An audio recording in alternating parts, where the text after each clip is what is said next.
લુધિયાણાથી વિદેશી દારૂ ટ્રેલરમાં ભરી લાવનાર આરોપી લવજીતસિંહ ગુરમેતસિંહ ઢિલ્લો યુપી પોલીસના હાથે ઝડપાઈ ગયો હતો। પોલીસે આરોપી પાસેથી કુલ ₹87.16 લાખનો દારૂ કબજે કર્યો હતો। દારૂની હેરાફેરી માટે તેણે બોગસ મલ્ટીનો બનાવી હતી। પીસીબી પોલીસે તેની પાસા હેઠળ અટકાયત કરી પાલનપુર મધ્યસ્થ જેલમાં મોકલી આપ્યો છે।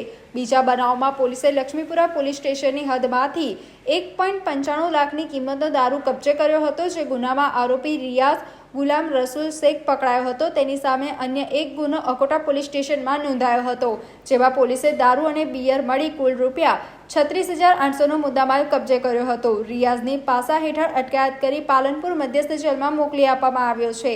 રિયાઝ સામે દારૂ અને જુગારના 7 કેસ નોંધાયા છે।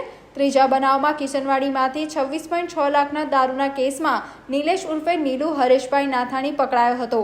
માંજલપુર પોલીસ સ્ટેશનની હદમાંથી 1 વર્ષ પહેલા પકડાયેલા દારૂના ગોદામના કેસમાં પણ તેની ધરપકડ થઈ હતી। પોલીસે 60 લાખનો દારૂ કબજે કર્યો હતો। એપીએમસી માર્કેટ પાસેથી પણ પોલીસે દારૂ ગોદામ ઝડપી પાડ્યું હતું। પોલીસે કુલ 31.6 લાખનો દારૂ કબજે કર્યો હતો। નીલુની પાસા હેઠળ અટકાયત કરી રાજકોટ જેલમાં મોકલી આપવામાં આવ્યો છે। તેની સામે કુલ 29 ગુનાઓ દાખલ થયા છે।